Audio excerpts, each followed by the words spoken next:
Spring system work energy power சாப்டரில் ஒரு முக்கியமான கான்செப்ட். இந்த ஸ்ப்ரிங் சிஸ்டம் ஃபுல்லாகவே மறுபடியும் நீங்கள் எங்கே படிப்பீங்கன்னா இந்த 11th ஸ்டாண்டர்டில் ஆசிலேஷன் சாப்டர், இந்த கடைசிக்கு முன்னாடி எஸ்ஹெச்எம், சிம்பிள் ஹார்மோனிக் மோஷன், அது மாதிரி ஆசிலேஷன் சம்மந்தப்பட்ட கான்செப்ட்ஸில் மறுபடியும் இந்த ஸ்ப்ரிங் சிஸ்டம் படிப்பீங்க. ஸோ அதுக்கான பேஸ் தான் இப்போ நம்ம டிஸ்கஸ் பண்ண போகிறது. ஸோ ஸ்ப்ரிங் சிஸ்டம்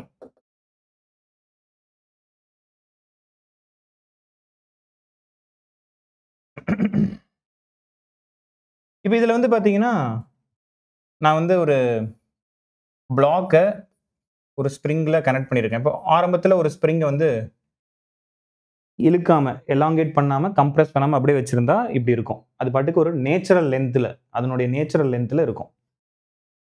இயற்கையாகவே அதுக்குன்னு ஒரு ஸ்ட்ரெச் இருக்கும், அதோடய அப்படி நிற்குது. அப்போ இது வந்து ஈக்லிபிரியம் ஸ்டேட்டில் இருக்குன்னு அர்த்தம். சமநிலை ஈக்லிபிரியம் ஸ்டேட்டில் அடைஞ்சிருக்குன்னு அர்த்தம். இப்போ நான் இது கூட என்ன பண்ணுறேன்னா ஒரு பிளாக்கை வந்து கனெக்ட் பண்ணுறேன். அந்த பிளாக் வந்து இந்த மாதிரி ஒரு ஃப்ளோரில் நம்ம வச்சுருக்கோம். இந்த பிளாக் வந்து ஒரு ஃப்ளோரில் வச்சுருக்கோம். இது ஃப்ரிக்ஷன்லெஸ் ஃப்ளோர்னு எடுத்துப்போம். இதில் வந்து ஃப்ரிக்ஷன் கிடையாது, ஸ்மூத் ஃப்ளோர். இந்த பிளாக்கை வந்து ஒரு ஃபோர்ஸ் கொடுத்து நாம் புல் பண்ணுறோம். இது பேர் அப்ளைடு ஃபோர்ஸ். அப்ளைடு ஃபோர்ஸ் கொடுத்து நம்ம புல் பண்ணும் பொழுது இந்த சிஸ்டம் வந்து எக்ஸ்டெண்ட் ஆகுமா, ஸ்ட்ரெச் ஆகுமா? இப்படி ஸ்ட்ரெச் ஆகும். அப்போ இங்க இருக்கக்கூடிய பிளாக் என்ன இருக்குன்னா ஒரு சர்டைன் டிஸ்பிளேஸ்மெண்ட் நடந்திருக்கும். ஸோ ஆரம்பத்தில் இந்த பிளாக்கு இங்க இருந்துச்சு, இப்போ இந்த பிளாக் இங்க போயிடுச்சு. இந்த பிளாக்கு டிஸ்பிளேஸ்மெண்ட் ஆன தூரம் வந்து எக்ஸ். எக்ஸுங்கிறது டிஸ்பிளேஸ்மெண்ட். இது எதனால டிஸ்பிளேஸ் ஆச்சு? இந்த எஃப் கொடுத்ததுனால. ஒருவேளை எஃப் அதிகமாக கொடுத்துருந்தா அதிகமாக டிஸ்பிளேஸ் ஆயிருக்கும். அப்போ அப்ளைடு ஃபோர்ஸ் அதிகமாக இருந்துச்சுன்னா எக்ஸ் அதிகமாக இருக்கும், டிஸ்பிளேஸ்மெண்ட்டும் அதிகமாக இருக்கும். அஃப்கோர்ஸ் இந்த பிளாக்குக்கு மாஸ் எம் இருக்கு, இதுக்கு மாஸ் எம் இருக்கு. நான் ஒவ்வொரு டைமும் நான் ஒரு ஃபோர்ஸ் கொடுத்து இந்த சைடு இழுக்கும் பொழுது எதிர்த்தாப்புல இருக்கக்கூடிய இந்த ஸ்ப்ரிங்கு, கனெக்ட் ஆகிருக்கிற இந்த ஸ்ப்ரிங் என்ன பண்ணும்னா நான் போக மாட்டேன், நான் ஸ்ட்ரெச் ஆக மாட்டேன் அப்படின்னு அடம் பிடிக்கும். அப்போ அடம் பிடிக்கக்கூடிய அந்த ஸ்ப்ரிங்கு ஆப்போசிட் டைரக்ஷன்ல ஒரு ஃபோர்ஸை உருவாக்கும். அது ஸ்ப்ரிங் ஃபோர்ஸ்னு சொல்லுவோம். இதற்கு இன்னொரு பேர் இருக்கு, என்னது? Restoring force. ரீஸ்டோரிங் ஃபோர்ஸ், அதாவது ஆரம்பத்தில் என்ன நிலைக்கு இருக்கோ அதே நிலைக்கு திரும்பி வரணும்னு அந்த ஸ்ப்ரிங் நினைக்கும். அப்போ நம்ம ஒவ்வொரு டைமும் அந்த பிளாக்கை பிடிச்சி இழுக்கும் போது என்ன பண்ணும் அந்த ஸ்ப்ரிங்கு? நான் போக மாட்டேன் அப்படின்னு அப்போசிஷன் ஃபோர்ஸ் ஒன்று கிரியேட் பண்ணும். இப்போ அந்த ஸ்ப்ரிங் ஃபோர்ஸ் பார்த்தீங்கன்னா இந்த ஃபோர்ஸுக்கு இந்த எஃப் எப்படி இருக்கு? ஆப்போசிட்ல இருக்கு. அப்போ நீங்க ஸ்ப்ரிங் ஃபோர்ஸை பத்தி பேசுனீங்கன்னா, ஸ்ப்ரிங் ஃபோர்ஸ் ஆர் ரிஸ்டோரிங் ஃபோர்ஸை பத்தி பேசுனீங்கன்னா மைனஸ் சைனை வந்து கொடுக்கணும். அப்ளைடு ஃபோர்ஸோட டைரக்ஷன்ல தான் எக்ஸ் இருக்கு. ஸ்ப்ரிங் ஃபோர்ஸ் வந்து அப்ளைடுக்கு ஆப்போசிட்டா இருக்கிறதுனால மைனஸ் சைன் நம்ம இன்க்ளூட் பண்ணிடுறோம். வேற எந்த வித்தியாசமும் கிடையாது. ஆனால் மேக்னிடியூடா பார்த்தீங்கன்னா இந்த ஃபோர்ஸ் அதிகமாக இருந்தால் எக்ஸும் அதிகமாக இருக்கும். ஸோ நாம் எழுதுகிற formula spring fours are restoring force equal to proportionality constant remove பண்ணீங்கன்னா என்ன வரும்? Minus kx. இந்த k-னுடைய பெயர் தான் ஸ்ப்ரிங் கான்ஸ்டன்ட் அப்படின்னு சொல்லுவோம். Spring constant. இந்த ஸ்ப்ரிங் கான்ஸ்டன்ட்ங்கிற k-னுடைய வேல்யூ சில ஃபேக்டர்ஸ் மூலமா டிபெண்ட் பண்ணியிருக்கும். அது என்னென்ன அப்படின்னு பார்த்துடலாம். பட் இதுதான் வந்து ஃபோர்ஸுக்கும் டிஸ்பிளேஸ்மெண்ட்டுக்கும் உள்ள வித்தியாசம். ஸோ இது நீங்க force is equal to restoring force. Restoring force is equal to minus kx எடுத்தீங்கன்னா எக்ஸுங்கிறது என்னது? டிஸ்பிளேஸ்மெண்ட். இப்போ டிஸ்பிளேஸ்மெண்ட்டுக்கும்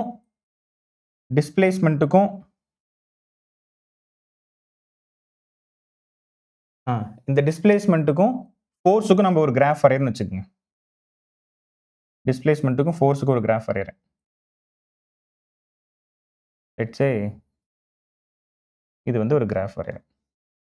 எக்ஸ் ஆக்சிஸ்ல எக்ஸ்ன்னு எடுத்துக்கிறேன், இதில் ஃபோர்ஸ் எடுத்துக்கிறேன். இது என்ன ஃபோர்ஸு?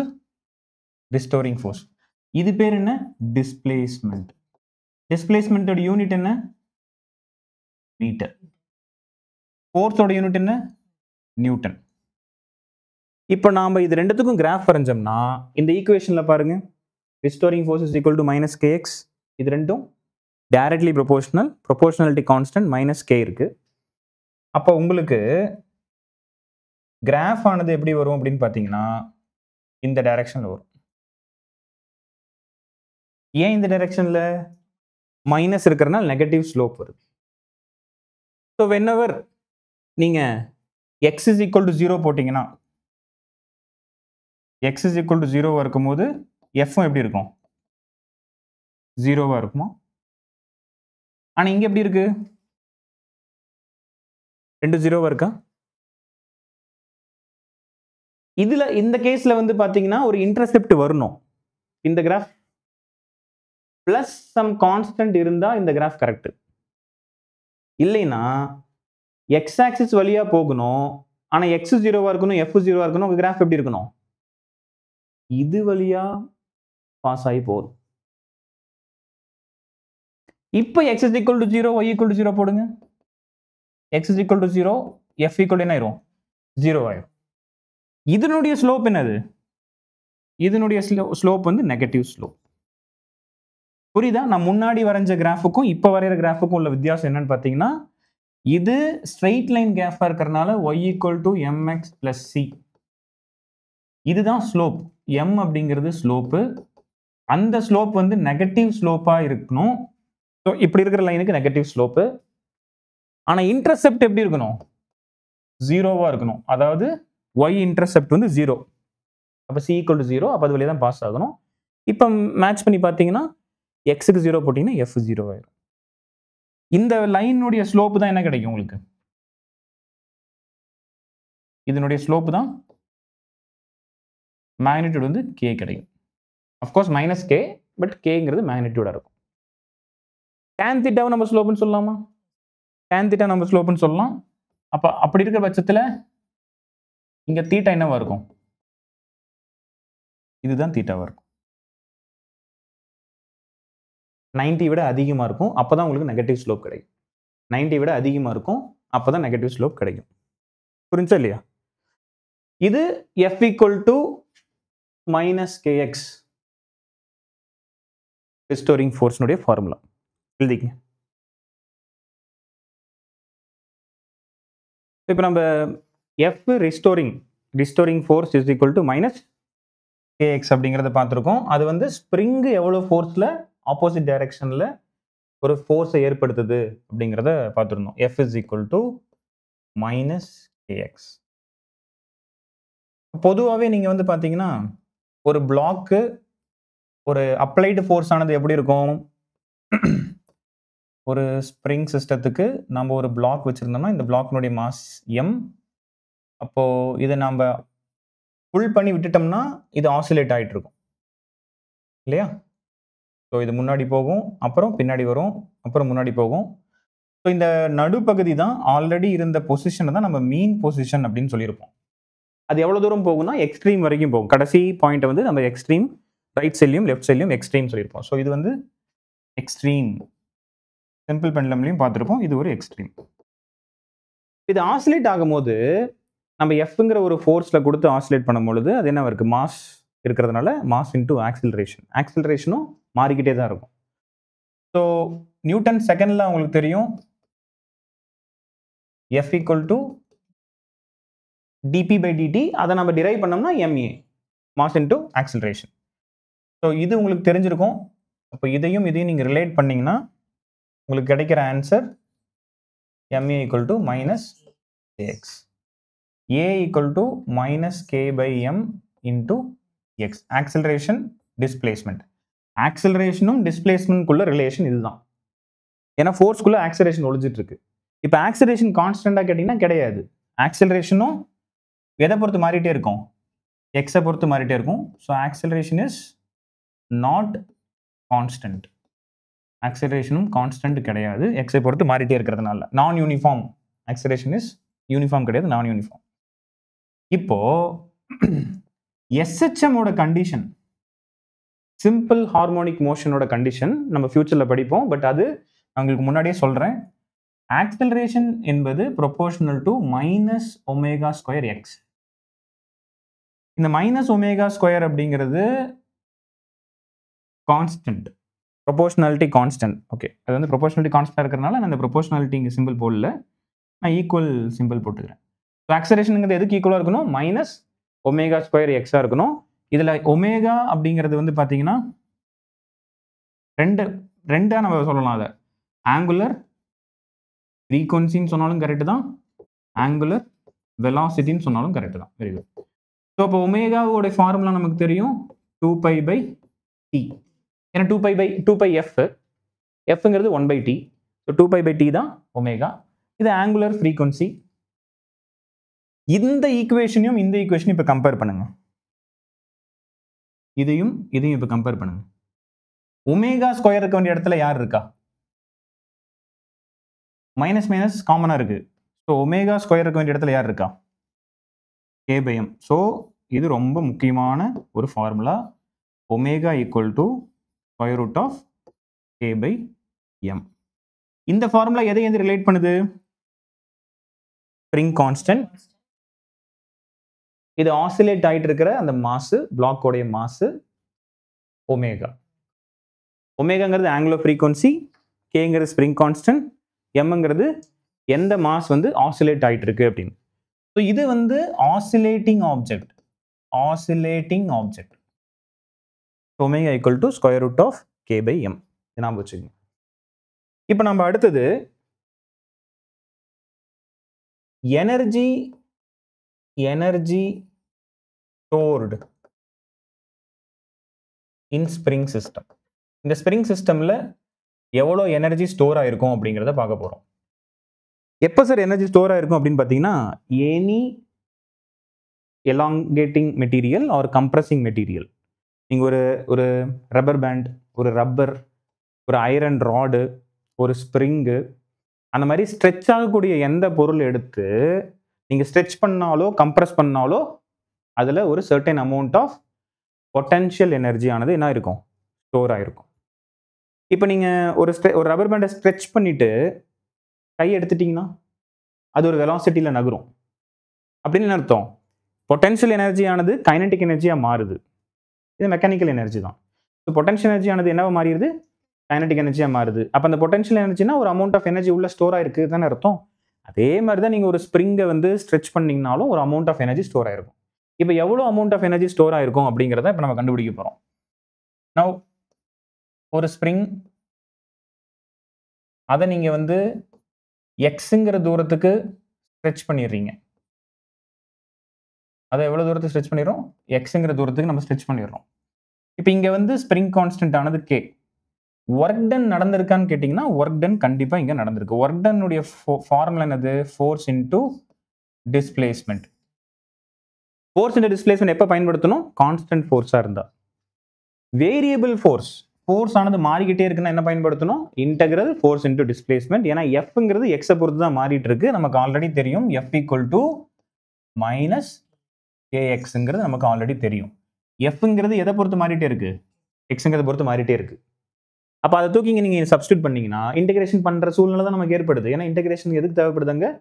வேரியிங் ஃபோர்ஸ் ஆனது மாறிக்கிட்டே இருக்கிறதுனால. இப்போ ஜென்ரல் இன்டெகிரேஷன் நான் பண்ணுறேன், அதை எடுத்து இங்கே சப்ஸ்டியூட் பண்ணீங்கன்னா F minus K X DX integration வரும். மைனஸ் கே வெளியே எடுத்துட்டீங்கன்னா into X square by 2. General integration. நான் லிமிட் எதுவும் சப்ஸ்டியூட் பண்ணல. ஸோ உங்களுடைய work done formula, work done எவ்வளோ இருக்கு? Minus K X square by 2 or you can say minus half K X square. இது பேட்டர்ன் பார்த்தீங்கன்னா கைனடிக் எனர்ஜியோட ஃபார்முலா என்ன? Half M V square. So அந்த மாதிரி ஒரு பேட்டர்லாம் இருக்கு. பட் இதில் நீங்கள் புரிஞ்சுக்க வேண்டிய விஷயம், எனர்ஜி ஸ்டோர் ஆயிருக்கு ஸ்ப்ரிங்கில். இப்போ இந்த மைனஸ் சைன் எதை டினோட் பண்ணுதுன்னா எனர்ஜி ஸ்டோர்டு அப்படிங்கிற ஒரு கான்செப்டை டினோட் பண்ணுது. Half K X square.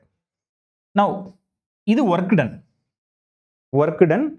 இந்த ஸ்ப்ரிங் ஆனது எக்ஸ்டெண்ட் ஆகும்போது எவ்வளோ அமௌண்ட் ஆஃப் ஒர்க் டன் இந்த ஸ்ப்ரிங் பண்ணியிருக்கு? இந்த ஸ்ப்ரிங் எவ்வளோ அமௌண்ட் ஆஃப் ஒர்க் டன் பண்ணி, ஏன் நெகட்டிவ் ஒர்க் டன் வந்துச்சு? ஏன் மைனஸில் வந்துச்சு? நாம் இழுக்கிறோம், இந்த டைரக்ஷனில் ஸ்ப்ரிங் நகருது, ஆனால் ஃபோர்ஸு ஆப்போசிட்டில் இருக்குது. அப்போ ஒர்க் டன் நெகட்டிவ்ல வருங்கிறது நமக்கு பேசிக்கான ஐடியா. இதே ஸ்ப்ரிங்கை கம்ப்ரெஸ் பண்ணிங்கன்னா ஃபோர்ஸ் வந்து வெளியே போக ட்ரை பண்ணும், ஆனால் டிஸ்பிளேஸ்மெண்ட் வந்து ஆப்போசிட் டைரக்ஷனில் இருக்கும். அப்போ ஃபோர்ஸ் இந்த டைரக்ஷன்லையும் டிஸ்பிளேஸ்மெண்ட் இந்த டைரக்ஷன்லையும் மறுபடியும் ஒர்க் டன் எப்படி இருக்கும்? மைனஸில் இருக்கும். ஸோ இது ஒர்க் டன். சரி, இப்போ எவ்வளோ எனர்ஜி ஸ்டோர் ஆகிருக்கு ஸ்ப்ரிங்கில் அப்படின்னு நம்ம கண்டுபிடிக்கிறதுக்கு ஜென்ரலாக பொட்டன்ஷியல் எனர்ஜி ஸ்டோர்டு U அப்படின்னு ரெப்ரசென்ட் பண்ணுவோம். இப்போ ஒர்க் டன்னுக்கும் பொட்டன்ஷியல் எனர்ஜிக்கு என்ன relation? Work done is equal to minus change in potential energy. Potential energy initial minus potential energy final. Potential energy initial ஆரம்பத்தில் பொட்டன்ஷியல் எனர்ஜி இதுதான் ரெஃபரன்ஸ்னு வச்சுப்போம். இதுதான் ரெஃபரன்ஸ். ஸோ ரெஃபரன்ஸ்லேயே பொட்டன்ஷியல் எனர்ஜி எப்படி இருக்கும்? 0. ரெஃபரன்ஸ்லேயே பொட்டன்ஷியல் எனர்ஜி 0 நம்ம முன்னாடியே பார்த்துருக்கோம். இங்கே பொட்டன்ஷியல் எனர்ஜி என்ன? Minus ½ kx². அப்போ உங்களுக்கு potential energy 0 minus of minus ½ kx²னா பொட்டன்ஷியல் எனர்ஜி ஸ்டோர்டு வந்து ½ kx² அப்படிங்கிற பேட்டர்ன் இருக்கும். அது ஞாபகம் வச்சுக்கோங்க. சரி, இப்போ இதை எப்போ சார் நம்ம பயன்படுத்தணும் அப்படின்னு பார்த்தீங்கன்னா, ஸ்ப்ரிங் ஃபோர்ஸ் அப்படிங்கிறது கன்சர்வேட்டிவ் ஃபோர்ஸ். கன்சர்வேட்டிவ் ஃபோர்ஸ்னா ஒர்க் டன் இஸ் பாத் டிபெண்டா பாத் இண்டிபெண்டா? Path independent. ஒர்க் டன் வந்து பாத் இண்டிபெண்டா இருந்தால் அது கன்சர்வேட்டிவ் ஃபோர்ஸ். பாத் டிபெண்டா இருந்தால் அது நான் conservative force. Electrostatic force, spring force, magnetic force இது எல்லாமே கன்சர்வேட்டிவ் ஃபோர்ஸு. அது நம்ம டீட்டெயில்டாக மறுபடியும் பார்ப்போம். கன்சர்வேட்டிவ் ஃபோர்ஸ்னா என்ன நான் மறுபடியும் டீட்டெயிலாக சொல்கிறேன். இப்போ ஸ்ப்ரிங் ஃபோர்ஸ் வந்து என்ன இருக்குது? கன்சர்வேட்டிவ் ஃபோர்ஸாக இருக்குது. அப்போ தான் இந்த work done is equal to minus change in potential எனர்ஜிங்கிற கான்செப்ட் வந்து ஒர்க் ஆகும். இப்போ எப்போ வந்து இது ஒர்க் ஆகும்? Work done is minus change in potential எனர்ஜிங்கிற கான்செப்ட் கன்சர்வேட்டிவ் ஃபோர்ஸாக இருந்தால் ஒர்க் ஆகும். நம்ம இது கிராவிடேஷன் சாப்டர்லையும் பயன்படுத்துவோம், எலக்ட்ரோஸ்டாட்டிக்ஸ் சாப்டர்லையும் பயன்படுத்துவோம். Work done is equal to minus change in potential energy. சரி, இப்போ இது எனர்ஜி ஸ்டோர்டு, எவ்வளோ எனர்ஜி ஸ்டோர் ஆயிருக்கு, எக்ஸுங்கிற தூரம் நீங்க இந்த ஸ்ப்ரிங்கை பிடிச்சி இழுக்கும் போது இந்த ஸ்ப்ரிங்கில் எவ்வளோ எனர்ஜி ஸ்டோர் ஆயிருக்கு அப்படின்னு கேட்டால் ½ kx². எவ்வளோ ஒர்க் டன் நடந்திருக்கு அப்படின்னு கேட்டால் மைனஸ் ½ kx² அப்படிங்கிறது தான் இது ஒரு ஐடியா. எழுதிக்கணும். எனர்ஜி சிஸ்டம், ஸ்ப்ரிங் சிஸ்டத்தில் எவ்வளோ எனர்ஜி ஸ்டோர் ஆயிருக்கும் அப்படின்னு பார்த்தோம். எக்ஸுங்கிற தூரத்துக்கு இழுத்தோம்னா ½ kx². எக்ஸுங்கிற தூரம் கம்ப்ரெஸ் பண்ணோம்னா ½ kx². ஏன்னா எக்ஸுங்கிற தூரம் கம்ப்ரெஸ் பண்ணாலோ எக்ஸுங்கிற தூரம் ஸ்ட்ரெச் பண்ணாலோ எலாங்கேட் பண்ணாலோ ரெண்டுத்துக்குமே ஒரே ஆன்சர் தான் வருது. இப்போ ஒருவேளை நான் இந்த ஸ்ப்ரிங் சிஸ்டமை இந்த இடத்துல இந்த பிளாக் வச்சிருக்கேன். இது மீன் பொசிஷன். மீன் பொசிஷன்னா x is equal to 0. இப்போ இங்கிருந்து நான் x is equal to x1 மறுபடியும் x is equal to x2. இது என்னோட ஃபர்ஸ்ட் பொசிஷன். இவ்வளோ தூரம் வரைக்கும் நான் இழுத்துட்டு போகிறேன். மறுபடியும் இங்கிருந்து இவ்வளோ தூரம் வரைக்கும் இழுத்துட்டு போகிறேன். ஸோ x1லேருந்து x2க்கு போகிறதுக்கு எவ்வளோ எனர்ஜி ஸ்டோர் ஆகிருக்கும்? அப்போது x1லேருந்து x2க்கு நான் கொண்டு போகிறேன். ஸோ ஆல்ரெடி மீன்லேருந்து x1 கொண்டு போயிட்டேன். மறுபடியும் x1லேருந்து x2 கொண்டு போகிறேன். ஸோ உங்களோட ஒர்க் டன்னோட ஃபார்முலா என்ன? Work done is equal to integral f into dx. எங்கேருந்து எங்கே? x1லேருந்து x2 வரைக்கும். So f x dx integrate பண்ணிங்கன்னா x1லேருந்து x2 வரைக்கும் ½ fக்கு பேர் என்ன போடணும்? kx. இப்போ ½ k இன்டூ x²/2 வந்துச்சுன்னா 2 எடுத்துட்டேன். x²க்கு வந்து அப்பர் லிமிட் என்னது? x2² minus x1². ஸோ இது என்ன ஆன்சரு? எனர்ஜி ஸ்டோர்டு இந்த ஸ்ப்ரிங் சிஸ்டம் எங்கிருந்து எங்க இழுக்கும் பொழுது x1லேருந்து x2க்கு நம்ம கொண்டு போகும் பொழுது இந்த இந்த பிளாக்ஸை இவ்வளோ ஃபோர்ஸ் கொடுத்து நம்ம கொண்டு போகும் பொழுது எவ்வளோ அமௌண்ட் ஆஃப் எனர்ஜி இதில் ஸ்டோர் ஆயிருக்கும் அப்படின்னு பார்த்தீங்கன்னா இவ்வளோ அமௌண்ட் ஆஃப் எனர்ஜி ஸ்டோர் ஆயிருக்கும். ½ kx2² மைனஸ் x1² அப்படின்னு. சரி, அடுத்தது இந்த ஸ்ப்ரிங் கான்ஸ்டன்ட் இந்த ஸ்ப்ரிங் கான்ஸ்டன்ட் நம்ம ஃபோர்ஸ் கான்ஸ்டன்ட்னு கூட சொல்லி கூப்பிடலாம். Spring constant or force constant. இதுதான் K அப்படின்னு நம்ம சொல்லியிருக்கோம். Kங்கிறது தான் spring constant or force constant அப்படின்னு. நம்ம K வெவ்வேறு இடத்துல எங்க பயன்படுத்தணும்? டைஎலக்ட்ரிக் கான்ஸ்டன்ட்டுக்கு K சொல்லுவோம். எலக்ட்ரோஸ்டாட்டிக்ஸ்ல 1/4πε0 அதுக்கும் K தான் சொல்லுவோம். இது வந்து ஸ்ப்ரிங் கான்ஸ்டன்ட் இருக்கக்கூடிய K. இந்த ஸ்ப்ரிங் கான்ஸ்டன்ட் Kலாம் எது மேல டிபெண்ட் பண்ணியிருக்குன்னு பாருங்க. Spring constant K depends on, ஏன்னா இதுதானே இந்த ஸ்ப்ரிங். இந்த ஸ்ப்ரிங்குக்குன்னு ஒரு வேல்யூ இருக்கும். இந்த ஸ்ப்ரிங்கோட மெட்டீரியல், இது காப்பர்னால ஆன ஸ்ப்ரிங்கா இருந்துச்சுன்னா ஒரு வேல்யூ கிடைக்கும். சில்வர்னால ஆயிருந்துச்சுன்னா ஒரு வேல்யூ, அலுமினியம்னால ஒரு வேல்யூ, ஸ்டீல்னால ஒரு வேல்யூ. அப்போ மெட்டீரியல் பொறுத்து டிபெண்ட்ஸ் அப்பான் என்னென்ன மெட்டீரியல் ஆஃப் த ஸ்ப்ரிங். அந்த மெட்டீரியல் பொறுத்து K வேல்யூ மாறும். நான் K வேல்யூ எதெல்லாம் பொறுத்து மாறும் அப்படின்னு சொல்றேன். அது இல்லாம இந்த ஸ்ப்ரிங்குக்குன்னு ஒரு லென்த் இருக்குமா? இது வந்து லென்த்தை பொறுத்து மாறும். ஸ்ப்ரிங்குனுடைய லென்த் அதிகமா இருந்தா K கம்மியா இருக்கும். ஸ்ப்ரிங்குனுடைய லென்த் கம்மியா இருந்தா K அதிகமா இருக்கும். அப்போ inversely proportional, K is inversely proportional to length அப்படிங்கிறத ஞாபகம் வச்சுக்கணும். லென்த்தை பொறுத்து K வேல்யூ மாறும். அது மட்டும் இல்லாம டயாமீட்டர் பொறுத்து மாறும். ஏரியா, டயாமீட்டர் ஏரியாவும் லிங்க்டு தானே. டயாமீட்டரும் ஏரியாவும் லிங்க்டு தான். அதாவது இந்த ஸ்ப்ரிங்குக்கு இந்த ஏரியா இருக்கு இல்லையா, இதை பொறுத்தும் மாறும். ஸோ ஏரியா டயாமீட்டர் பொறுத்து மாறும். Also it depends upon number of coils. Number of காயில்ஸை பொறுத்து மாறும். எப்படி? ஒரே லென்த்து தான், ஒரே டயாமீட்டர் தான், ஆனால் நம்ம சுற்றி வச்சிருக்கிறது வந்து அதிகமாக சுற்றி வச்சிருந்தோம்னா திக்னஸ் மாறுது தானே. அப்போ நம்பர் ஆஃப் காயில்ஸ்ன்னு சொன்னாலும் ஓகே தான், திக்னஸை பொறுத்து மாறும் சொன்னாலும் ஒன்று தான். ரொம்ப மெலிசா இருக்கிற ஸ்ப்ரிங்கா இருந்துச்சுன்னா அதுக்கு தகுந்த மாதிரி K வேல்யூ மாறும். ரொம்ப மொத்தமா இருந்துச்சுன்னா அதுக்கு தகுந்த மாதிரி K வேல்யூ மாறும். இன்னொரு முக்கியமானது டெம்பரேச்சரை பொறுத்து மாறும். So K value depends upon என்ன? Material, length, diameter, area, number of coils or thickness, temperature பொறுத்து இந்த K வேல்யூ ஆனது மாறிக்கொண்டே இருக்கும். புரியுதா?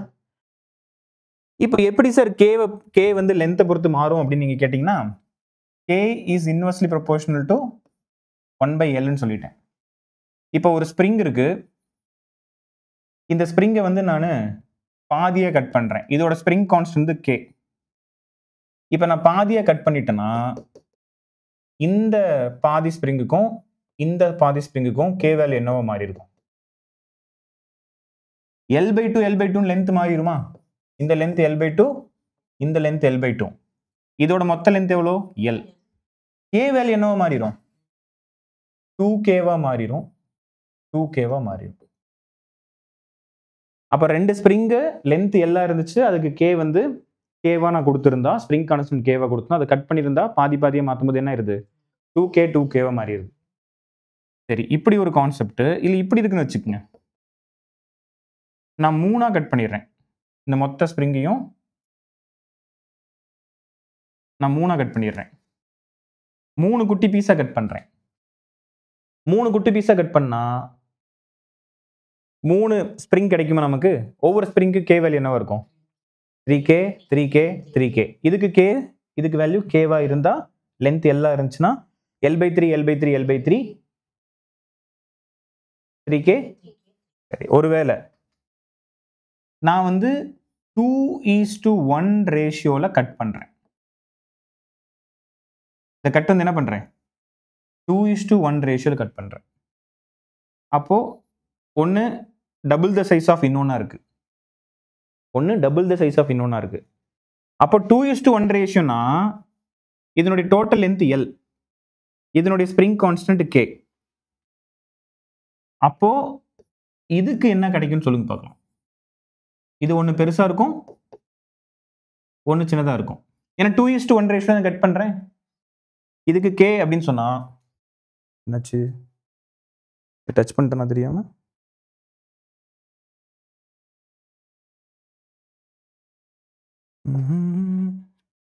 எழுந்திருக்கான்னு தெரியல. ஓகே.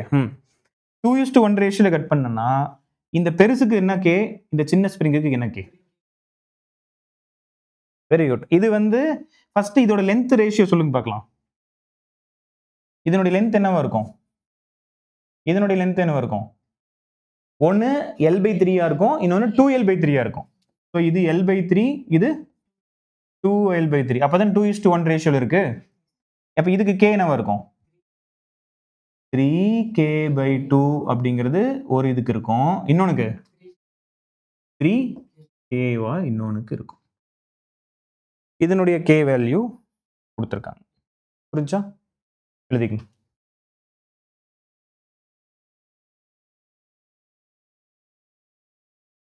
ஓகே. கொஸ்டின். ஒரு ஸ்ப்ரிங்கை வந்து எக்ஸுங்கிற தூரத்துக்கு நான் ஸ்ட்ரெச் பண்ணியிருக்கேன். எக்ஸுங்கிற தூரத்துக்கு நான் ஸ்ட்ரெச் பண்ணியிருக்கேன். அப்படி எக்ஸுங்கிற தூரத்துக்கு நான் ஸ்ட்ரெச் பண்ணியிருக்கும் பொழுது அதனுடைய பொட்டன்ஷியல் எனர்ஜி u. ஒருவேளை nxங்கிற தூரத்துக்கு நான் ஸ்ட்ரெச் பண்ணியிருந்தா எவ்வளவு தூரம்? nxங்கிற தூரத்துக்கு நான் ஸ்ட்ரெச் பண்ணியிருந்தா இதனுடைய பொட்டன்ஷியல் எனர்ஜி என்னவா இருக்கும் அப்படின்னு கேட்குறாங்க. எக்ஸுங்கிற தூரத்துக்கு பொட்டன்ஷியல் எனர்ஜி என்ன இருக்கும்? ½ k x². nxக்கு ஸ்ட்ரெச் பண்ணியிருந்தா ½ k n² x². அப்போ u dash வந்து உங்களுக்கு என்ன வந்திருக்கும்? n² u. So n² times தான் நீங்க எடுக்கணும். அதாவது 2 மடங்கு ஸ்ட்ரெச் பண்ணா எனர்ஜி ஸ்டோர்டு 4 மடங்கா இருக்கும். 10 மடங்கு ஸ்ட்ரெச் பண்ணியிருந்தா எனர்ஜி ஸ்டோர்டு 100 மடங்கா இருக்கும். So n² times of initial potential energy. எழுதிங்க.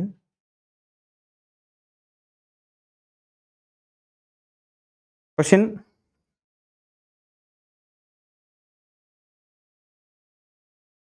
ரெண்டு ஸ்ப்ரிங் இருக்கு. ரெண்டு ஸ்ப்ரிங்குமே நான் ஈக்குவல் ஃபோர்ஸ்ல கொடுத்து இழுக்கிறேன். யாரு எக்ஸ்பேண்ட் பண்றேன், அதை எலாங்கேட் பண்றேன். ஸோ ஒரு ஸ்ப்ரிங்குக்கு ஸ்ப்ரிங் கான்ஸ்ட்ங்கிறது லெட்ஸ் சே k1 600. இதோட யூனிட் என்ன? Force is equal to k into x. ஃபோர்ஸுக்கு நியூட்டன், எக்ஸுக்கு மீட்டர், அப்புறம் இதுக்கு நியூட்டன் பெர் மீட்டர். இன்னொரு ஸ்ப்ரிங்குக்கு k2 லெட்ஸ் சே அது 400 நியூட்டன் பெர் மீட்டர்னு வச்சுக்கோங்க. ரெண்டு ஸ்ப்ரிங்குக்கு ஸ்ப்ரிங் கான்ஸ்டன்ட் கொடுத்துருக்காங்க. இந்த ரெண்டு ஸ்ப்ரிங்கையுமே நான் என்ன பண்றேன்? ஈக்குவல் ஃபோர்ஸ் கொடுத்து இழுக்கிறேன். நான் கொடுக்குற ஃபோர்ஸ் என்னவா இருக்கு? ஈக்குவலா இருக்கு, ஈக்குவல் ஃபோர்ஸா இருக்கு. அப்போ what is the ratio of potential energy? Potential எனர்ஜியுடைய ரேஷியோ எப்படி இருக்கும்? லெட்ஸ் சே இது ஃபர்ஸ்ட் ஸ்ப்ரிங்கு, இது second spring. u1 divided by u2 ratio என்னவா இருக்கும் அப்படின்னு கண்டுபிடிக்க சொல்றாங்க. அப்போ f கான்ஸ்டன்டா இருந்தா uக்கும் kக்கும் என்ன ரிலேஷன் கண்டுபிடிக்கணும். u ஃபார்முலா என்ன? u equal to ½ k x². இப்போ u1 நீங்க பத்தி பேசுனீங்கன்னா u1 k1 x1². u2 பத்தி பேசுனீங்கன்னா ½ k2 x2². இப்போ இந்த ஃபார்முலால uக்கும் kக்கு மட்டுமே ரிலேஷன் இல்ல. எதுக்கு ரிலேஷன் இருக்கு? uக்கு kக்கு xக்கு ரிலேஷன் இருக்கு. உங்களுக்கு தெரியும் f1 equal to k1 into x1. இப்போ x1 எப்படி எழுதலாம்? x1 is equal to f1 by k1 எழுதலாமா? அதை எடுத்து சப்ஸ்டிட் பண்ணீங்கன்னா ½ k1 f² பை k1² வருமா? ஏன்னா எக்ஸுக்கு பதில் என்னன்னு மாத்தணும்? எக்ஸுக்கு பதில் என்ன மாத்தி எழுதுவீங்க? f1 by k1 whole square. அப்ப கேன்சல் ஆயிடுச்சுன்னா u is equal to ½ k f² divided by k square. அப்ப இந்த k இந்த k கேன்சல் ஆயிடுச்சுன்னா ஒரே ஒரு k மட்டும் தான் இருக்கும். f கான்ஸ்டன்டா? f என்னவா இருக்கு? கான்ஸ்டன்டா இருந்துச்சுன்னா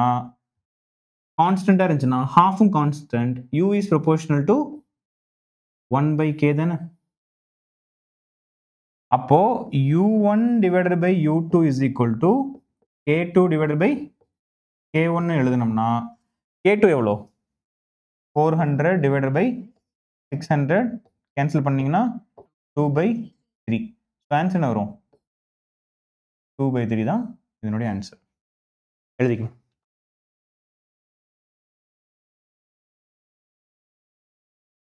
ஓகே, இப்போ அடுத்த கொஸ்டின்ல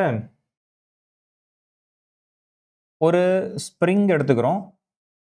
ஒரு ஸ்ப்ரிங்கை வந்து நேச்சுரல் லென்த்தில் வச்சுக்கிறோம். அதாவது நம்ம எதுவும் ஸ்ட்ரெச் பண்ணல, எதுவும் பண்ணல. ஸோ அந்த ஸ்ப்ரிங்கை ஸ்ட்ரெச்சே பண்ணாமல் ஒரு நேச்சுரல் லென்த்தில் நான் வச்சுருக்கேன். அப்போ இதுதான் அதனுடைய மீன் பொசிஷனாக இருக்கும். இந்த ஸ்ப்ரிங் என்ன பண்ணுறேன்னா கொஞ்சம் இழுக்கிறேன், கொஞ்சம் லைட்டாக ஒய்ங்கிற ஒரு டிஸ்டன்ஸ்க்கு இழுக்கிறேன். ஸோ அப்போ இந்த ஸ்ப்ரிங் என்ன ஆகும்னா இவ்வளோ தூரம் வந்து ஸ்ட்ரெச் ஆகிருக்கும். இப்போ எந்த லென்த்துக்கு இழுத்துருக்கேன் அப்படின்னு கேட்டிங்கன்னா ஒய் அப்படிங்கிற ஒரு ஸ்மால் லென்த்து கொடுத்து நான் இழுத்துருக்கேன். கொஞ்ச நேரம் கழிச்சு இந்த ஸ்ப்ரிங்கை நான் மறுபடியும் இன்னும் கொஞ்சம் ஒரு லென்த்துக்கு இழுக்கிறேன், எக்ஸுங்கிற ஒரு தூரத்துக்கு இழுக்கிறேன். ஸோ இது வந்து எக்ஸ். ஸோ எக்ஸுங்கிறது ஸ்மால் லென்த்து தான், ஒய்ங்கிற ஒரு ஸ்மால் லென்த்துலாம். ஆரம்பத்தில் அது இழுக்காம ஒரு இந்த ஃபோர்ஸ் நம்ம கொடுக்காம இருந்திருக்கு. ஸோ இந்த ரெண்டு இடத்துலையுமே ஸ்ட்ரெச் பண்ணியிருக்கேன் நான். கொஸ்டின் என்ன கேட்குறாங்கன்னா, work done during the second stretching. First time stretch பண்ணும்போது இவ்வளோ, ஆனால் செகண்ட் டைம் ஸ்ட்ரெச் பண்ணும்போது இவ்வளோ. ஸோ செகண்ட் டைம் ஸ்ட்ரெச் பண்ணது நான் எவ்வளோ தூரத்துக்கு மொத்தமாக மீன்லேருந்து இழுத்துருக்கேன்? X plus y. First time stretching எவ்வளோ? ஒய். ஸோ இந்த செகண்ட் ஸ்ட்ரெச்சிங்கில் இந்த ரீஜனில் மட்டும் ஒர்க் டன் என்னவா இருக்கு அப்படின்னு கேட்குறாங்க. ஒர்க் டன் என்னவா இருக்கு அப்படின்னு கேட்குறாங்க. So half k. Second stretching எவ்வளோ? மீன்லேருந்து எவ்வளோ தூரம்? X plus y whole square minus first ஸ்ட்ரெச்சிங்கில் ஒய் ஸ்கொயர். ஏன்னா நம்மளோட ஃபார்ம் என்னது? half k x2 square minus x1 square. உங்களுக்கு அந்த இடத்துல மட்டும் எவ்வளோ ஒர்க் டன் கேட்டாலும் இதே தான் ஃபார்முலா. இந்த இடத்துல எவ்வளோ ஒர்க் டன் நடந்திருக்குன்னு கேட்டால் இதுதான். எனர்ஜி ஸ்டோர்டுன்னு கேட்டாலும் அதுதான் உங்களுக்கு ஃபார்முலா. ஸோ ஏன்னா நம்ம டிஃபரன்ஸ் தான் எடுக்கிறோம். So half k. கேனா ஸ்ப்ரிங் கான்ஸ்டன்ட் தானே. இந்த ஸ்ப்ரிங் கான்ஸ்டன்ட் வந்து மாற போகிறது கிடையாது நம்ம இந்த ஸ்ட்ரெச்சிங் கொடுத்தாலும். இப்போ X plus Y whole square எப்படி எழுதலாம்? x square plus y square plus 2xy minus y square. y square cancel ஆயிருமா? அப்போ half a x square plus xy. x வெளியே எடுத்துட்டோம்னா half kx into இதுதான் ஒர்க் டன் ஃபார்முலா. ஸோ உங்களுக்கு numbers கொடுப்பாங்க கொஸ்டின்ல. இது 1 மீட்டர், அப்புறம் 4 மீட்டர், அப்போ என்ன ஒர்க் டன் வரும் அப்படி மாதிரி கேட்பாங்க. எழுதிக்க.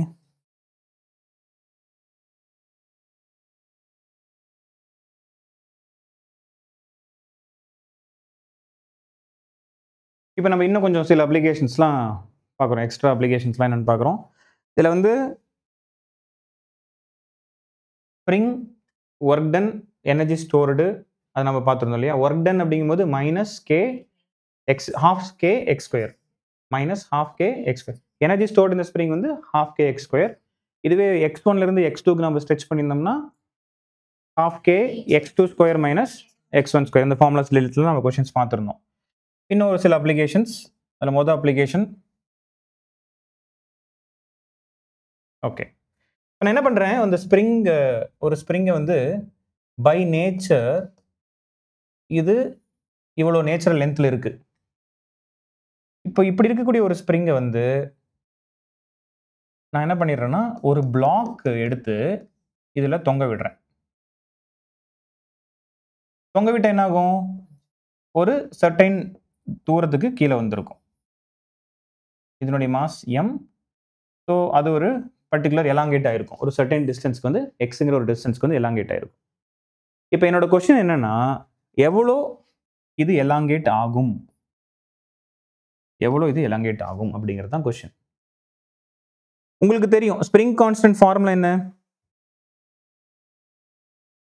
F equal to minus kx இந்த ரீஸ்டோரிங் ஃபோர்ஸ். kxங்கிறது F அப்ளைடு ஃபோர்ஸ். இங்க என்ன ஃபோர்ஸ் வந்து இன்வால்வ் ஆயிட்டு இருக்கு? கிராவிட்டி. ஆக்சலேரேஷன் டியூ டு கிராவிட்டினால வெயிட் இன்வால்வ் ஆயிருக்கு. ஸோ நான் கிராவிடேஷனல் ஃபோர்ஸ் எழுதலாமா? இங்க அப்ளைடு ஃபோர்ஸ் என்ன? Gravitational force. அப்போ இந்த கிராவிடேஷனல் ஃபோர்ஸ் தான் ரீஸ்டோரிங் ஸ்ப்ரிங் ஃபோர்ஸா இருக்கும். ஆப்போசிட் டைரக்ஷன்ல நான் மேக்னெட் மட்டும் எழுதுறேன். அப்போ mg ஈக்குவல் டு kx எழுதலாமா? இப்போ x இஸ் ஈக்குவல் டு என்ன எழுதலாம்? mg பை k எழுதலாம். இது புரிஞ்சா? mg பை k எழுதலாம். இது அப்படியே இன்னொரு விதமா நம்ம யோசிக்க முடியும். நல்லா புரிஞ்சுக்குங்க. இந்த சிஸ்டமுக்கு நான் என்ன பண்றேன்னா, இந்த ஸ்ப்ரிங்கில் இந்த பாக்ஸை வித் மாஸ் m வைக்கும் பொழுது இந்த இடத்துல இருந்து இது கீழே ஒரு சர்டைன் டிஸ்பிளேஸ்மெண்ட் ஆனது எக்ஸுங்கிற டிஸ்பிளேஸ்மெண்ட்டுக்கு நகருது. இந்த இடத்துல ரெஃபரன்ஸ் பாயிண்ட்னு வச்சுக்கோங்க. ரெஃபரன்ஸ் பாயிண்ட்ல பொட்டன்ஷியல் எனர்ஜி என்ன? 0. அப்போ இங்கிருந்து இவ்வளவு தூரம் கீழே வந்ததுக்கு ஒரு certain amount of potential energy அந்த இடத்துல என்னவா இருக்கணும்? half kx². பொட்டன்ஷியல் எனர்ஜி இந்த இடத்துல வரும்பொழுது ஒரு கைனடிக் எனர்ஜியா கன்வெர்ட் ஆயிருக்கு. ஆர் பொட்டன்ஷியல் எனர்ஜி வந்து இந்த இடத்துல 0 ஆயிருச்சு. வெலாசிட்டிலே மாறி மாறி மாறி கீழே வந்து ரெஸ்ட்ல வந்துருது. அப்போ ஒரு இடத்துல இருந்த பொட்டன்ஷியல் எனர்ஜி தான் இந்த ஸ்ப்ரிங்ல போய் எனர்ஜியா ஸ்டோர் ஆயிருக்கு. ஸோ பொட்டன்ஷியல் எனர்ஜி லாஸ் ஆகி ஸ்ப்ரிங் எனர்ஜியா உள்ள ஸ்டோர் ஆயிருக்கு. ஸ்ப்ரிங் எனர்ஜியோட ஃபார்முலா என்ன? half kx². இது எங்கிருந்து கிடைச்சிச்சு? x. h தானே x. ரெஃபரன்ஸ்ல இருந்து எவ்வளவு இருக்கு? அப்போ இவ்வளவு அமௌண்ட் ஆஃப் எனர்ஜி தான் அங்க ஸ்டோர் ஆயிருக்கு அப்படின்னு எடுத்துக்கலாமா? கரெக்டா இல்லையா? நான் x xயும் கேன்சல் பண்ணுங்க. இப்போ x என்ன கிடைக்குது? 2 mg by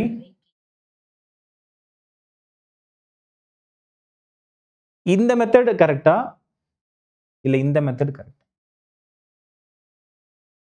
ஒன்ல 2 வருது, இன்னொன்னுல 2 வரல.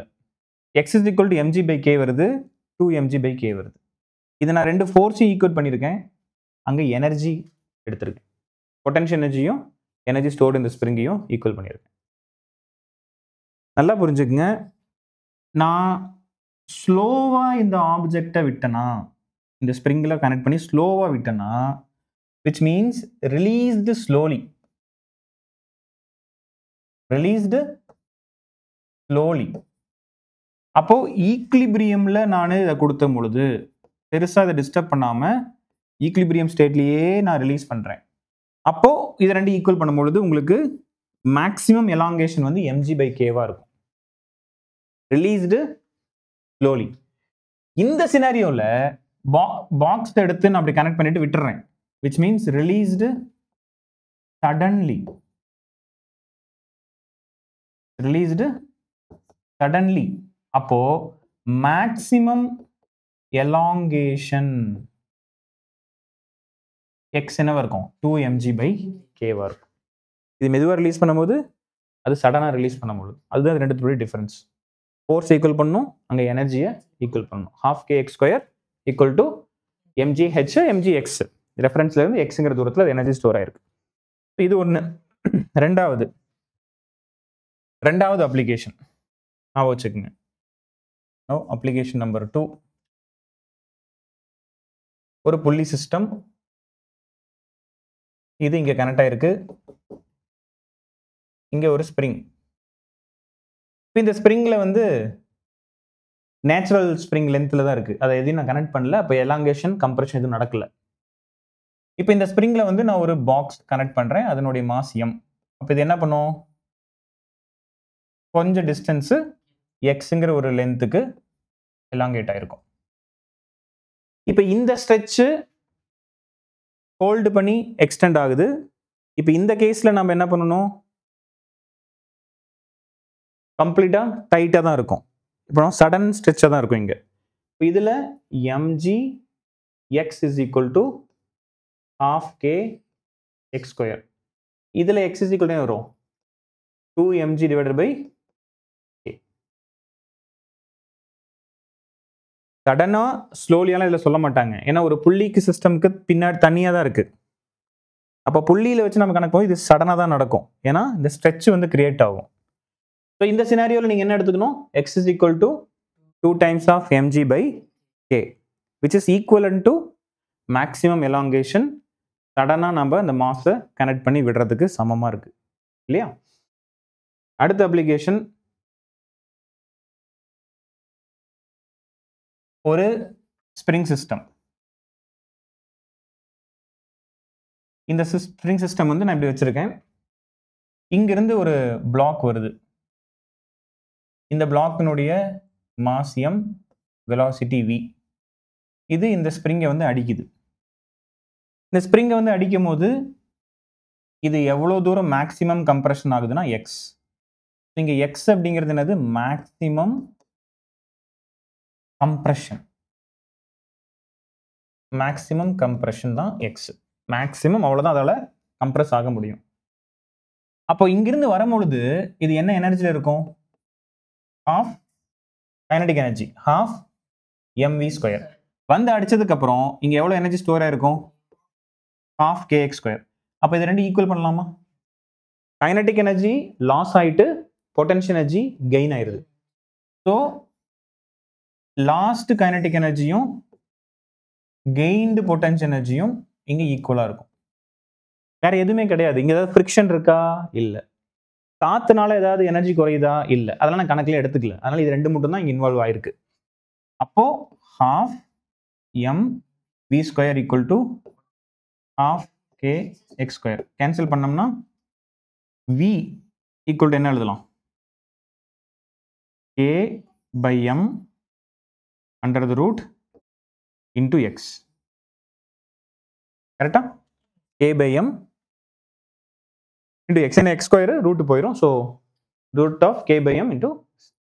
இப்போ நல்லா புரிஞ்சுக்குங்க. இது ஸ்டார்டிங்ல நடக்குது. இப்போ அடுத்து இதுலேயே இன்னொரு கொஸ்டின் அட்டாச் பண்றாங்க. இந்த இடத்துல இருக்கக்கூடிய இந்த பிளாட்ஃபார்ம் ஆர் இந்த ராட் ஆர் இந்த ஆப்ஜெக்ட், இதனுடைய வெலாசிட்டி அப்படிங்கிறது என்னவாக இருக்கும்? அதனுடைய வெலாசிட்டி அப்படிங்கிறது என்னவா இருக்கும்? எப்போ? எக்ஸ் பை 2ல வரும்பொழுது. So find v dash when the object is at x by 2. அப்படின்னு என்ன அர்த்தம்? இந்த ஆப்ஜெக்ட்ல இந்த பால் வந்து அடிக்குது. மேக்ஸிமம் எவ்வளவு கம்ப்ரஸ் ஆகுது? எக்ஸ் கம்ப்ரஸ் ஆகுது. ஆனால் அங்கே ரெஸ்ட்டுக்கு போயிடுது. அப்படின்னா நடுவில் எங்கேயோ அதுக்கு வெலாசிட்டி இருக்கணும் தானே? அப்போ எக்ஸ் பை 2ல அதனுடைய இது கேட்குறாங்க. எக்ஸ் பை 2ல அதனுடைய வெலாசிட்டி கண்டுபிடிக்க சொல்றாங்க. ஸோ இந்த சினாரியாவை எப்படி அப்ரோச் பண்ணுவீங்க?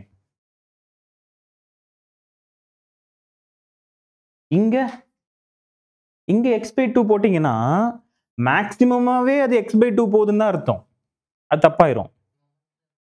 இது வந்து எக்ஸ் கன்சர்வேஷன் ஆஃப்.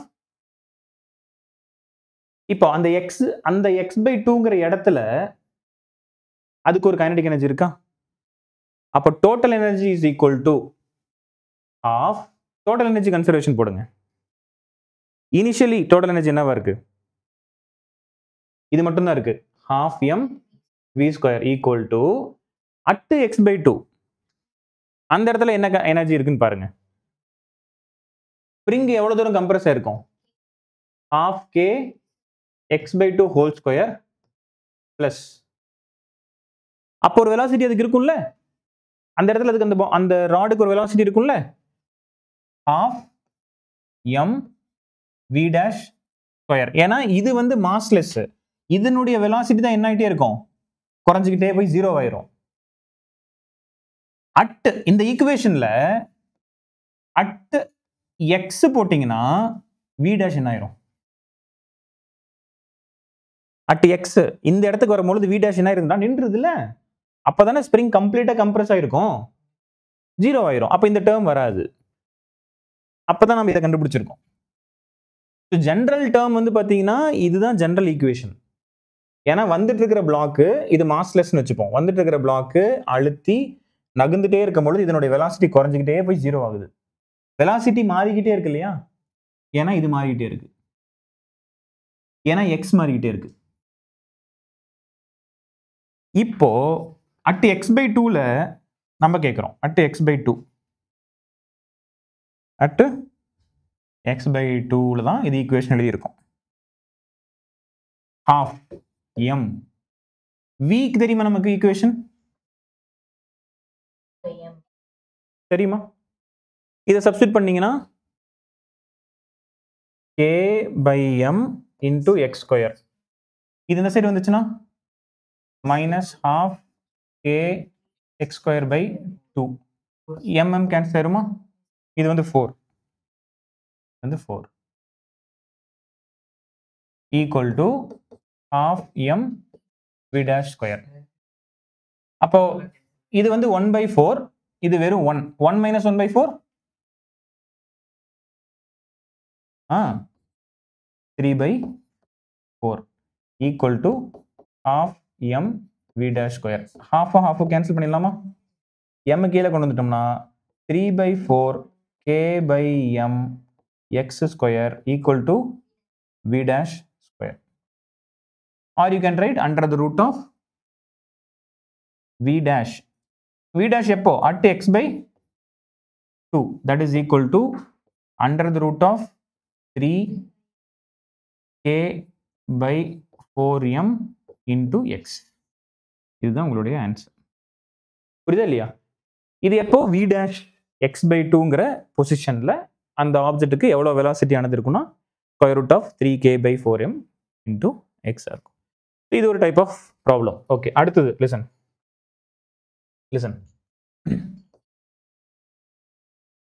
ஃபோர்ஸ் அப்ளிகேஷன்ல நீங்க இப்போ 4th ஒன் பார்த்தீங்கன்னா ஒரு இன்க்ளைன் பிளேன் நம்ம எடுத்துக்கிறோம்.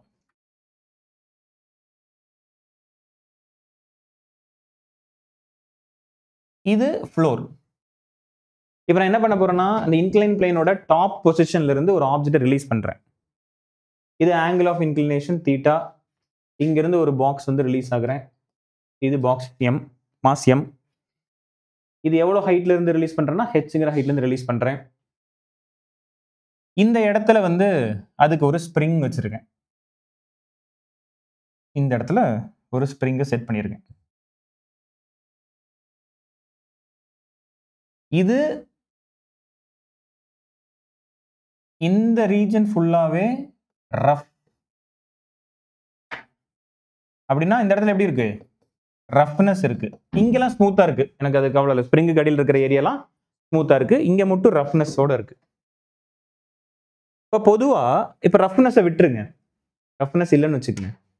மேல இருந்து வரக்கூடிய ஆப்ஜெக்ட் கீழே வரும்போது எவ்வளவு வெலாசிட்டி வந்திருக்கும்? √2gh. அது எப்படி கண்டுபிடிச்சீங்க? பொட்டன்ஷியல் எனர்ஜி என்னவா மாறி இருக்கும்? கைனடிக் எனர்ஜியா இருக்கும். அப்ப இந்த இடத்துல வரும்பொழுது half mv square is equal to mgh. mm cancel. இப்போ ஸ்கொயர் ரூட் ஆஃப் 2gh நம்ம முன்னாடியே பார்த்துருக்கோம் வெலாசிட்டி. அந்த வெலாசிட்டியில போய் இது அடிச்சுச்சுன்னா இது கம்ப்ரஸ் ஆகும். அப்போ formula half me square is equal to எவ்வளவு கம்ப்ரஸ் ஆகும்? 1/2 kx square. ஸோ அது பொட்டன்ஷியல் எனர்ஜி. அதுல இருந்து எக்ஸ் கண்டுபிடிச்சிடலாம். இப்போ மொத்தத்துல எனக்கு ஃபைனலா என்ன தெரியுதுன்னா இது எக்ஸுங்கிற தூரத்துக்கு கம்ப்ரஸ் ஆகுதுன்னு நான் கண்டுபிடிச்சிடறேன். மீன்ஸ் சொல்லியிருக்காங்க எக்ஸுங்கிற தூரத்துக்கு கம்ப்ரஸ். இப்போ இதுக்கு நம்ம ரிலேஷன்ஸ் எழுதுறோம். எழுதுற மெத்தடு இதுல என்னென்ன ஒர்க் டன் இருக்கு? Work done due to gravity, potential energy, அப்புறம் ஃப்ரிக்ஷன் இந்த ரஃப் சர்ஃபேஸ்ல, அப்புறம் ஸ்ப்ரிங். கடைசியா வந்துட்டு இது ஆரம்பத்துல என்னவா இருக்கு? 0வா இருக்கு. இங்க வந்துட்டும் 0 ஆயிருதுல. கம்ப்ரஷன் நின்று 0 ஆயிருதுல. கம்ப்ரஷன் 0 ஆயிருதுல. அப்ப சேஞ்ச் இன் கைனடிக் எனர்ஜி என்ன? அப்ப net work done is equal to change in kinetic energy. Change in kinetic energy ஆனது என்ன ஆயிருது? 0 ஆயிருது. So net work done due to gravity plus work done due to friction. ஃப்ரிக்ஷனும் ஒரு work செய்யுது தானே. வேகமா வந்துட்டு இருந்ததா, இது குறைக்கிறது தானே இந்த ரஃப்னஸ் சர்ஃபேஸ். இப்போ friction due to work done plus work done due to spring. ஸ்ப்ரிங்கும் வந்து வேலையை செய்யுது தானே. இந்த கைனடிக் எனர்ஜியை மாத்துறதுக்கு ஸ்ப்ரிங் ஒரு வேலை செய்யுது. ஸோ இது எல்லாத்தையுமே ஈக்குவல் பண்ணோம்னா ஆன்சர் என்ன வரும்? 0 வரும். இதுல எதெல்லாம் பாசிட்டிவ் ஒர்க் டன், எதெல்லாம் நெகட்டிவ் ஒர்க் டன்? கிராவிட்டினால இருக்கிற ஒர்க் டன் கீழே வருது, டிஸ்பிளேஸ்மெண்ட்டும் கீழே, பாசிட்டிவ் ஒர்க் டன். ஃப்ரிக்ஷன்னால ஃப்ரிக்ஷன் ஆப்போசிட்ல நகர் இந்த side negative work done. Spring negative work done நமக்கு தான் தெரியுமே, -12 k x². அது தெரிஞ்ச விஷயம் தான். ஸோ அப்போ இந்த 3 ஒர்க் டன் நீங்க ஃபார்முலா எழுதுனீங்கன்னா work done due to gravity என்ன? mgh மைனஸ், ஏன்னா work done due to friction வந்து நெகட்டிவ். இப்போ இந்த டிஸ்டன்ஸ் வந்து லெட்ஸ் சே நீங்க y-ன்னு எடுத்துக்கங்க. y-ங்கிற தூரத்துக்கு இது நகர்ந்துருக்குன்னு வச்சுப்போம். ஃப்ரிக்ஷனல் ஃபோர்ஸ் ஆப்போசிட் டைரக்ஷன்ல ஸ்மால் f. அப்போ minus frictional force into y. Spring minus 1/2 k x² equal to 0. Very good. இப்போ ஃப்ரிக்ஷனல் ஃபோர்ஸ்னுடைய ஃபார்முலா mu இன்டு n. அப்போ f equal to mu into mg. இது பாக்ஸ் நார்மல் நமக்கு தெரிஞ்சிருக்கணும். Normal force n, frictional ஃபோர்ஸ்ங்கிறது mu into mg அப்படின்னு தெரியும். இதெல்லாம் நீங்க சப்ஸ்டிட் பண்ணிக்கலாம். அப்போ mgh minus mu into mg into y is equal to half k x². So இதுல என்னென்ன இன்ஃபர்மேஷன் கொடுத்துருக்காங்களோ அதுக்கு தகுந்த மாதிரி இந்த சம்மை சால்வ் பண்ணிடலாம். இப்போ ஒருவேளை இங்க மட்டும் ரஃப்னஸ் கொடுக்காம இங்கேயும் ரஃப்னஸ் கொடுத்திருந்தா என்ன பண்ணுவீங்க? இங்கேயும் ரஃப்னஸா இருக்குன்னு சொல்லியிருந்தா ஈக்குவேஷன்ல என்ன சேஞ்சஸ் வந்திருக்கும்? எங்க பிளஸ், இங்க y பிளஸ் x வரைக்கும் வந்திருக்கும். இந்த பால் இருக்கு இல்லையா, இந்த பால் வந்து y வரைக்கும் தான் தேயுமா, இல்ல இன்னும் கொஞ்ச நேரமும் தேஞ்சிட்டே போகுமா? இன்னும் கொஞ்சம் தூரமும் தேஞ்சிட்டு போகும். அப்போ இந்த இடத்துல ரஃப்னஸ் கொடுத்திருந்தா எனக்கு y வரைக்கும் இருந்தா போதும். முழுசா ஃபுல்லாவே ரஃப்னஸ் கொடுத்திருந்தா என்னோட ஈக்குவேஷன் என்னன்னு வந்திருக்கும்? mgh minus mu into mg into y plus x equal to half k x². எதுக்கு 1/2? 1/2 half k x². புரியுதா இல்லையா? ஏன் இந்த இடத்துல வந்து y plus x போட்டிருக்கேன் அப்படின்னு கேட்டீங்கன்னா, x வரைக்குமே ரஃப்னஸ் போகுது. அந்த எக்ஸுக்கு மேல அது போகல. அதுக்கு மேல ரஃப்னஸ் இருந்தாலும் எனக்கு கவலை கிடையாது. ஏன்னா x வரைக்கும் தான் அந்த ரஃப்னஸ் ஆனது நமக்கு தேவைப்படுது. அப்போ ஈக்குவேஷன்ஸ் இந்த மாதிரி மாற்றி எழுதணும். அது எப்படி கொடுத்துருக்காங்க அப்படிங்கிறத நீங்க பார்த்து ஃபாலோ பண்ணீங்க. சரியா? எழுதிக்கங்க. இப்போ இன்னொரு இன்ட்ரெஸ்டிங்கான 2 மாடல். அதுல ஒன்று வந்து பார்த்தீங்கன்னா ஒரு ஸ்ப்ரிங் சிஸ்டம். ஒரு ஸ்ப்ரிங் ஒரு பிளாக் கூட நான் இப்படி கனெக்ட் பண்ணியிருக்கேன். இந்த பிளாக்கை மறுபடியும் இன்னொரு ஸ்ப்ரிங் வச்சு நான் கனெக்ட் பண்ணி வச்சிருக்கேன். இது ரெண்டும் same type of spring. So இதில் ஸ்ப்ரிங் கான்ஸ்டன்ட் கேன்னு எடுத்துக்கிறேன், இதுக்கு ஸ்ப்ரிங் கான்ஸ்டன்ட் கேன்னு எடுத்துக்கிறேன். இந்த பிளாக்கினுடைய மாஸ் வந்து m. இது எப்படி நம்ம நேச்சுரலாக ஈக்குலிபிரியம் இப்படி தான் வச்சிருப்போம். நான் என்ன பண்ணுறேன்னா கொஞ்சம் இதை ஹோல்டு பண்ணி லைட்டாக எக்ஸுங்கிற தூரத்துக்கு இதை தள்ளிட்டு போகிறேன். எக்ஸுங்கிற தூரத்துக்கு இது தள்ளிட்டு போயிட்டு கை எடுத்துடுறேன். அப்போ என்ன ஆகும்? இங்கிருந்து மீன் பொசிஷன்ல இருந்து இப்படி ஆசிலேட் ஆகும். இங்க எக்ஸ்ட்ரீம் போகும்போது எக்ஸுங்கிற தூரத்துக்கு தான் போகும். மறுபடியும் மீன் பொசிஷனுக்கு வந்துட்டு எந்த எனர்ஜி லாஸ்மே நடக்கலைன்னா மறுபடியும் இங்கே எக்ஸுக்கு வந்துட்டு மறுபடியும் மீனுக்கு வந்துட்டு மறுபடியும் இது நடந்து போயிட்டு தான் இருக்கும். கரெக்டா இல்லையா? இப்போ ஆசிலேட் ஆகுமா ஆகாதா? அப்போ வெலாசிட்டி அந்த பிளாக்குக்கு இருக்குமா இருக்காதா? ஆரம்பத்தில் வெலாசிட்டி 0வா இருக்கும். அப்போ ஆசிலேட் ஆகும்போது வெலாசிட்டி இருக்கும். எவ்வளோ வெலாசிட்டி இதுக்கு மேக்சிமம் கிடைச்சிருக்கும்? நல்லா புரிஞ்சுக்குங்க. இதை எக்ஸுங்கிற தூரத்துக்கு நான் கொண்டு வரும் பொழுது நான் அங்கிருந்து கையை எடுத்தேன்னா இந்த பர்டிகுலர் ஆப்ஜெக்ட் 0லேருந்து ஸ்டார்ட் ஆகும், ஆனால் ஹை வெலாசிட்டி வரைக்கும் போகும். இப்போ இந்த எக்ஸ்ட்ரீம்ல இமேஜின் பண்ணி பாருங்களேன். இந்த இடத்துல நான் பிளாக்கை பிடிச்சி இழுத்து கொண்டு வச்சிருந்தா இந்த ஸ்ப்ரிங் என்ன இருக்கும்? கம்ப்ரஸ் ஆயிருக்கும். அந்த ஸ்ப்ரிங் என்ன இருக்கும்? எலாங்கேட் ஆயிருக்கும். அப்போ மொத்தத்தில் ரெண்டுமே எனர்ஜியை ஸ்டோர் பண்ணி வச்சிருக்கோம். ஆமாவா இல்லையா? அப்போ மொத்தத்தில் ரெண்டுமே எனர்ஜி ஸ்டோர் பண்ணி வச்சிருக்கோம். அப்போ எவ்வளவு எனர்ஜியை வச்சிருக்கோம்? half kx square. இது x கம்ப்ரஸ் ஆச்சுன்னா அது எவ்வளவு எலாங்கேட் ஆயிருக்கும்? அதுவும் half kx ஸ்கொயர். இவ்வளோ எனர்ஜியை சிஸ்டம்ல வச்சிருக்கு. ரிலீஸ் பண்ணதுக்கு அப்புறம் இந்த பிளாக் வந்து கொஞ்சம் கொஞ்சமா வெலாசிட்டி கெயின் பண்ணி மேக்ஸிமம் வெலாசிட்டி எவ்வளவு அட்டைன் ஆகும்? half m v ஸ்கொயர்ங்கிற கைனடிக் எனர்ஜி அட்டைன் ஆகும். half m v square.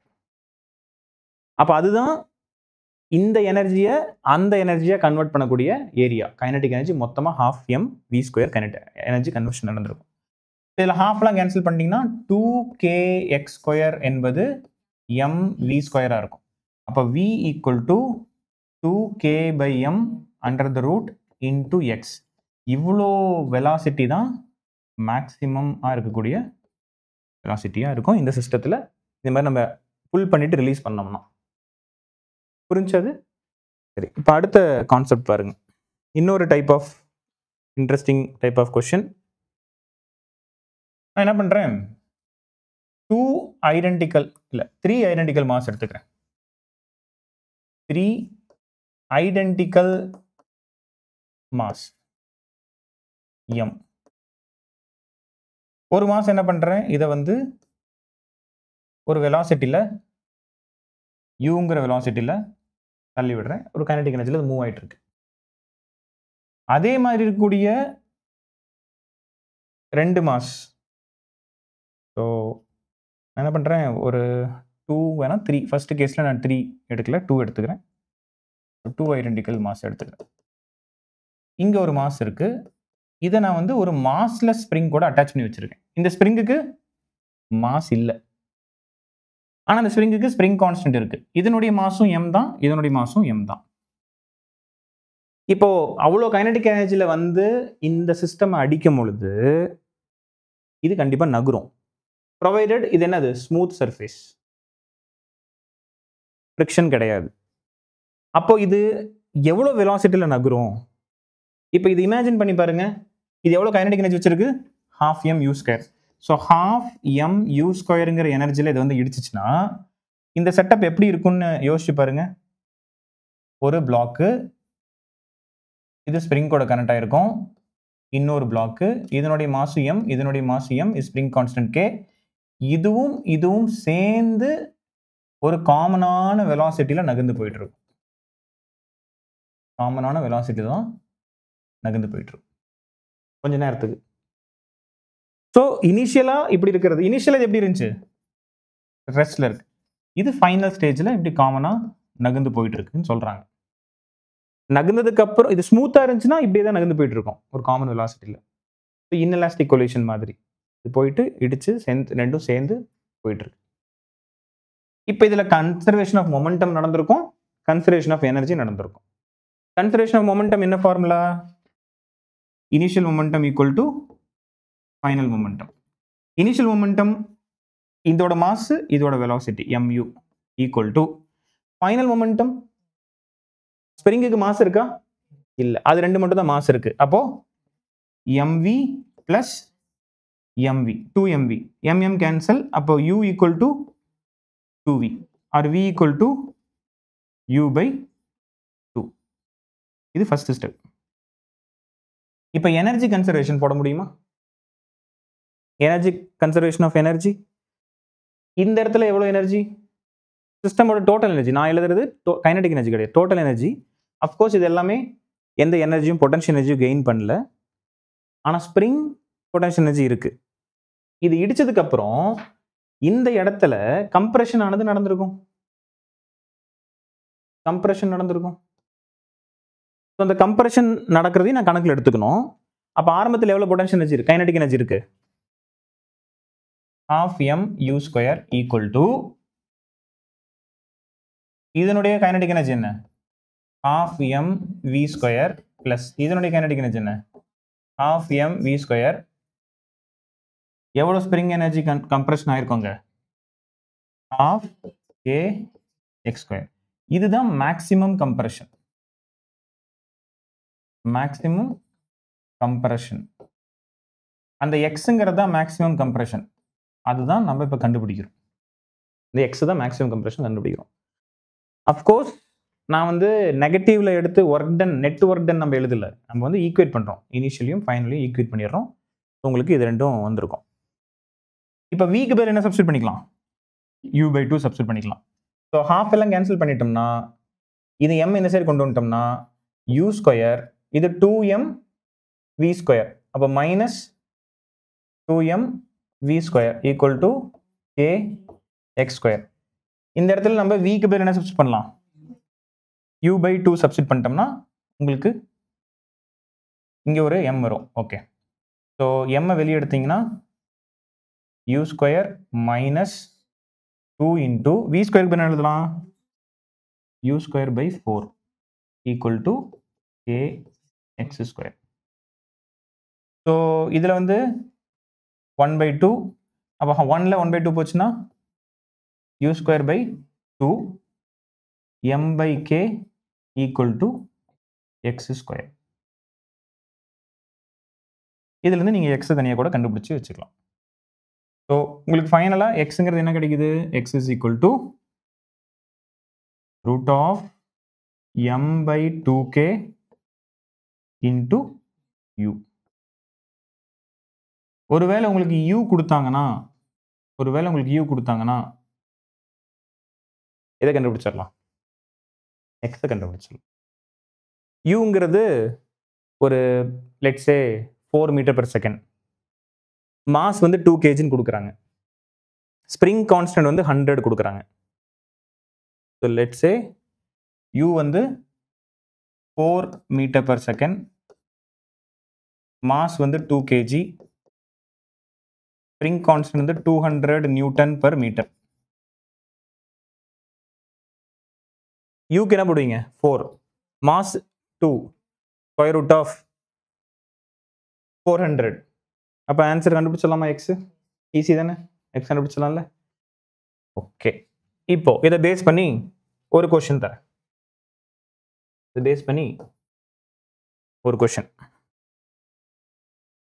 Question என்னன்னு பார்த்தீங்கன்னா, find the maximum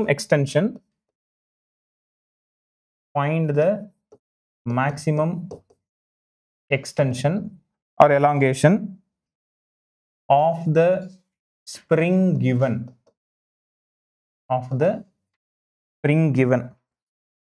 இப்போ கொஸ்டின்ல ஒரு 3 kg மாஸ், இங்க ஒரு ஸ்ப்ரிங்கு, இங்க ஒரு இன்னொரு பிளாக். ஸோ இது வந்து 3 kg, இது வந்து 6 kg.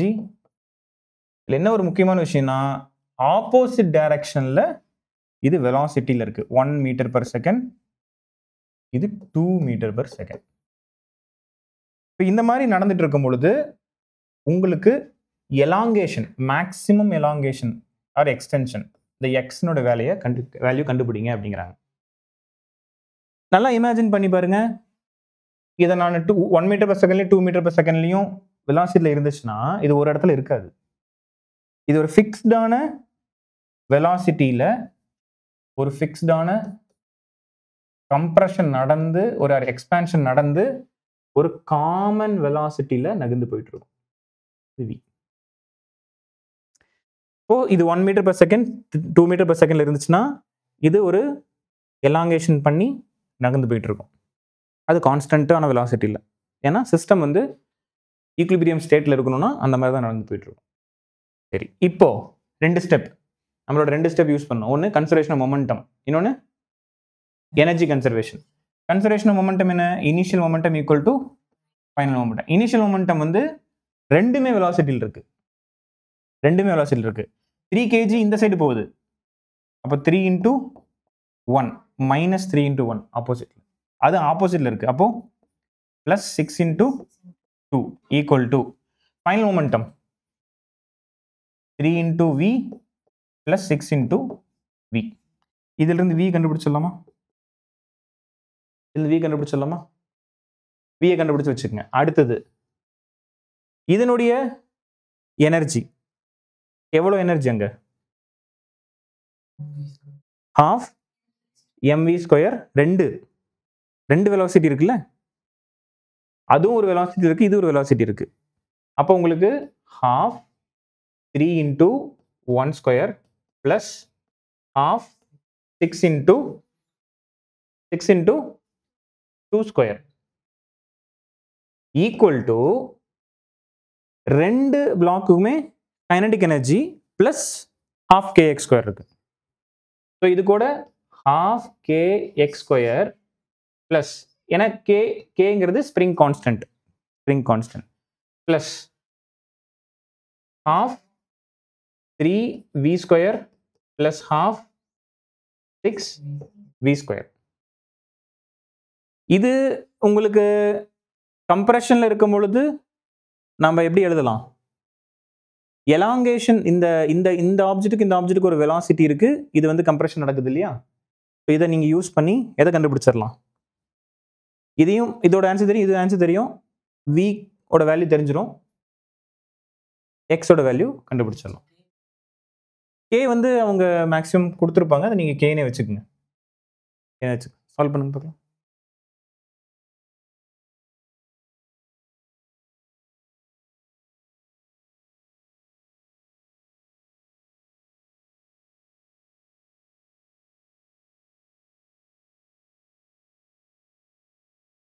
k வந்து 200 நியூட்டன். k வந்து 200 நியூட்டன் per மீட்டர் இது கொடுத்துட்றாங்க.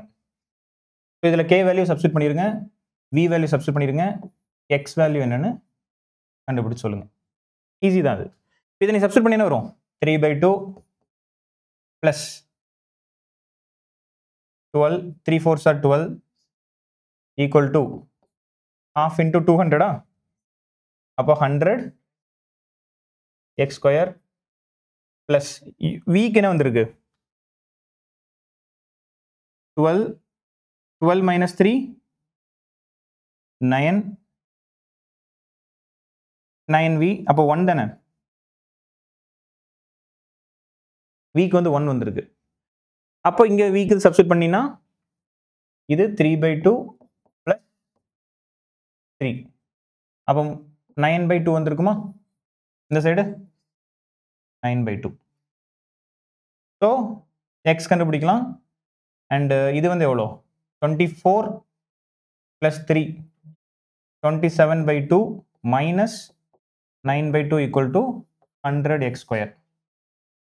அப்போ 27ல் 9 போச்சுன்னா 18/2 18/2 9/100 ஈக்குவல் டு x ஸ்கொயர். அப்போ 3/10 ஈக்குவல் டு x ஆன்சர்.